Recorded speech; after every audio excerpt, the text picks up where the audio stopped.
âgées. De cette même photo, on voit l'emplacement de l'ancienne école secondaire. L'école modèle ouvra ses portes en 1925, mais officiellement seulement en 1926. Dans les années 40, devenue alors école secondaire, elle comptait une centaine d'étudiants.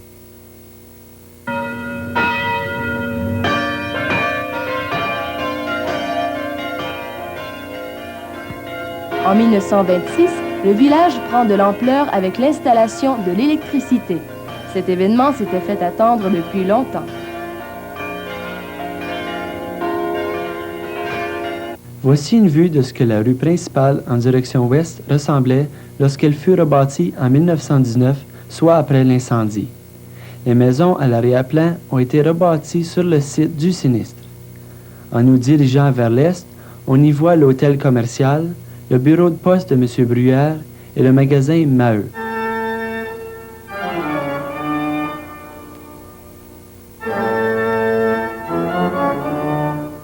Ces trois édifices furent par la suite ravagés par les flammes en 1932. Le magasin Maheu brûla. Le bureau de poste aussi. L'hôtel y a passé de même. Ces trois édifices ainsi que quelques petits hangars à l'arrière. Sans perdre courage pour autant, les Embrunois se sont mis à la tâche et on peut voir le magasin Maheu qui fut rebâti.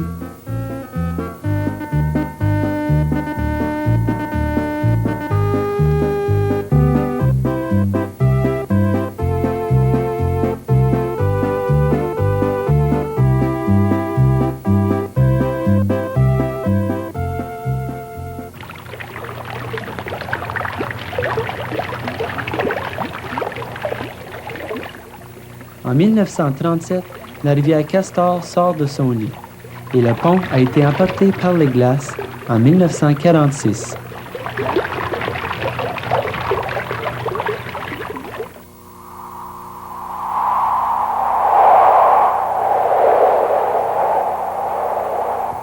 En 1942, une panne d'électricité neutralise le village pour une trentaine de jours.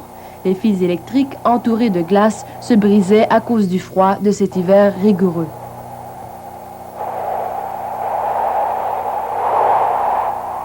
En 1945, le curé Forgette fut nommé chanoine honoraire. Cet homme illustre nous laissa pour un monde meilleur en 1946. Une grande perte pour les Embrunois. Déjà en 1947, le village a beaucoup grandi. Cette année eut lieu la bénédiction du presbytère actuel.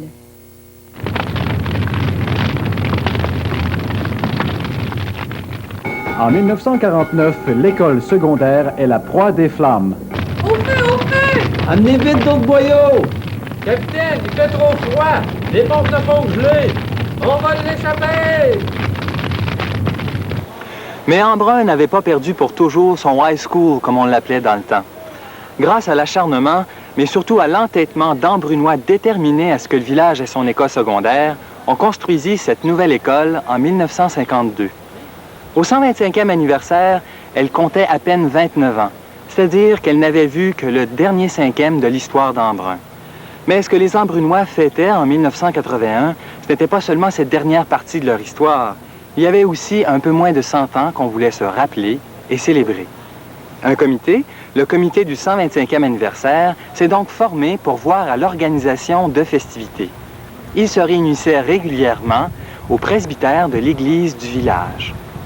En octobre 1979, des représentants de toutes les organisations paroissiales, comme les Chevaliers de Colomb, les Filles Isabelle et autres, se joignent à leur curé, l'abbé Robert Huneau, pour étudier la possibilité de célébrer le 125e anniversaire de la communauté. Tous désirent s'engager équitablement et faire de cette fête un événement peu commun. 5 mois plus tard, le comité comme tel est créé. Il regroupe 12 personnes sur lesquelles repose la responsabilité de faire le choix du format des fêtes. Un conseil exécutif est constitué le 10 avril suivant. Le président honoraire est l'abbé Robert Huneau. Le président des fêtes, Gérard Bellil, la secrétaire Aline Brunet, le trésorier Jacques Aymard. À ce groupe s'ajoutent 4 conseillers. André Berriot, M. Jean-Guy Bourdeau, Albert Bourdeau et Mlle Ghislaine Grégoire. Une dernière personne se rallie au groupe à titre de consultant, l'historien Jean-Pierre Proulx. Depuis sa création, le comité se sera réuni plus ou moins régulièrement les jeudis soirs et le 11 juin 1981, on comptait 40 de ces réunions.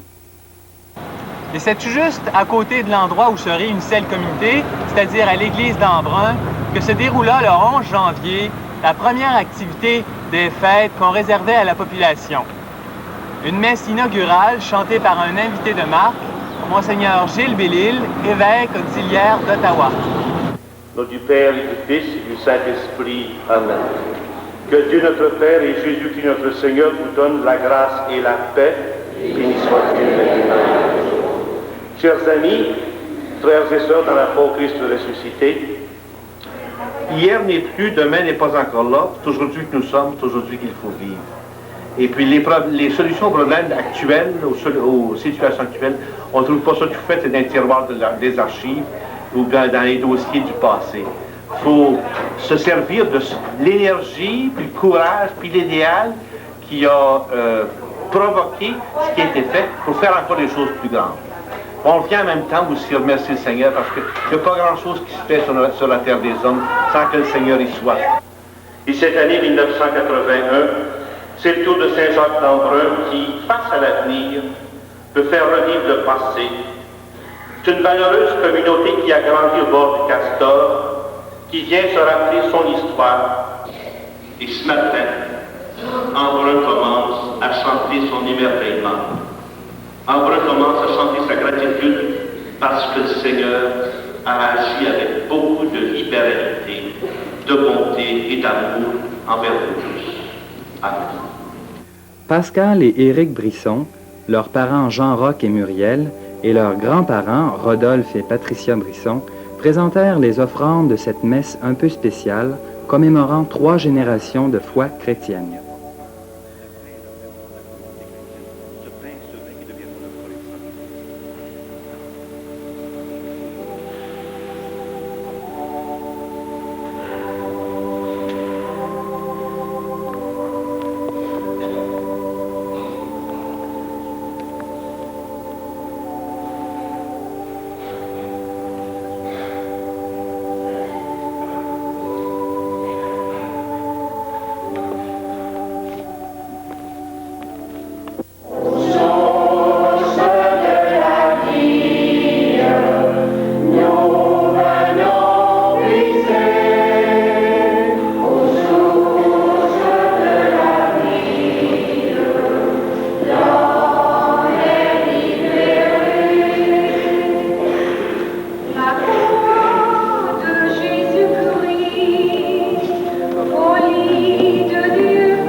J'ai l'honneur d'annoncer que j'inaugure officiellement et je déclare ouvertes les célébrations du 125e anniversaire de la paroisse Saint-Jacques-d'Embrun.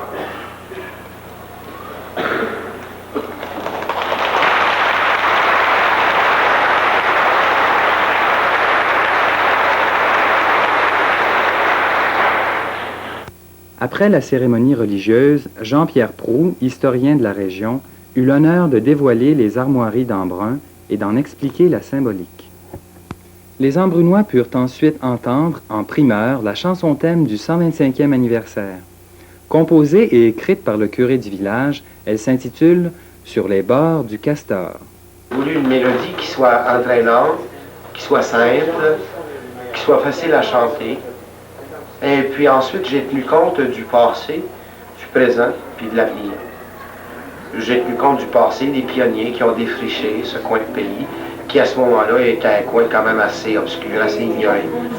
J'ai tenu compte de ceux qui vivent présentement à Embrun et puis qui sont appelés à relever les défis que nos ancêtres ont relevés. Celui de la foi, celui de la race. Et puis, ensuite, j'ai indiqué que j'ai invité les gens à demeurer unis ensemble. C'est de cette façon-là qu'ils pourront faire face à l'avenir. Et dans la troisième partie, je me suis inspiré de l'avenir. J'ai pensé à ceux qui vont nous suivre. Je lui ai dit, ceux qui nous suivront, ils pourront chanter à leur tour cette belle chanson qui nous rappelle cet anniversaire que nous célébrons. Et ainsi, dans l'avenir, on va répéter à plusieurs reprises « Vive ce lieu si doux, embrun de mes amours ». C'est le passé, le présent et l'avenir. Ça a été assez simple comme schéma de chanson.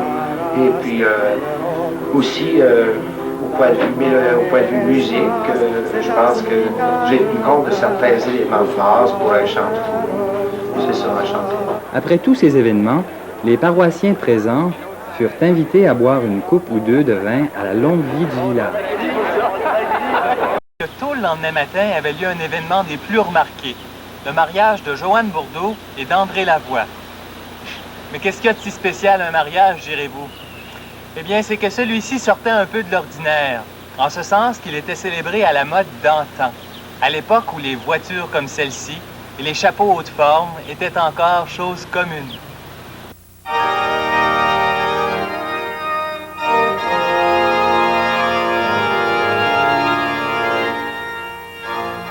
Fidèle à la tradition, la cérémonie se déroula à 10 heures le samedi avant-midi.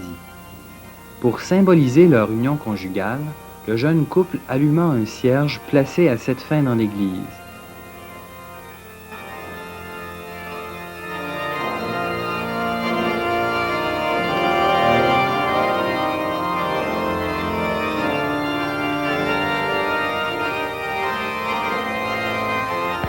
Bon nombre des invités portaient des habits d'époque, ce qui donnait à la célébration une allure des plus pittoresques. Après le rituel de la signature des nouveaux époux et de leurs parents, tous regagnèrent leur vieille voiture ou leur buggy pour le traditionnel défilé dans les rues du village jusqu'à la salle du centre récréatif où un dîner, un souper et un bal du bon vieux temps attendaient les convives. Une journée bien remplie, quoi.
Le dimanche suivant, à bord d'une voiture semblable, Monseigneur Joseph Aurel Plourde, accompagné du curé Robert Huneau, parcourait le chemin à l'inverse.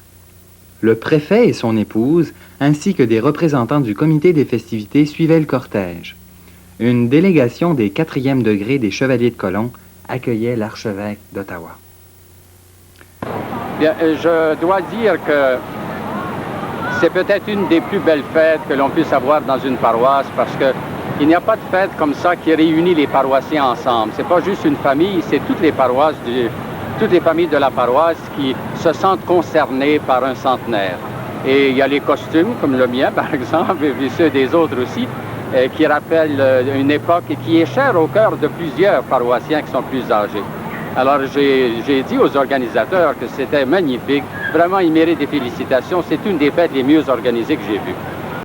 Après avoir célébré la messe, Monseigneur Plourde se joint aux paroissiens en face de l'église pour le dévoilement d'un monument érigé en hommage aux pionniers d'Embrun.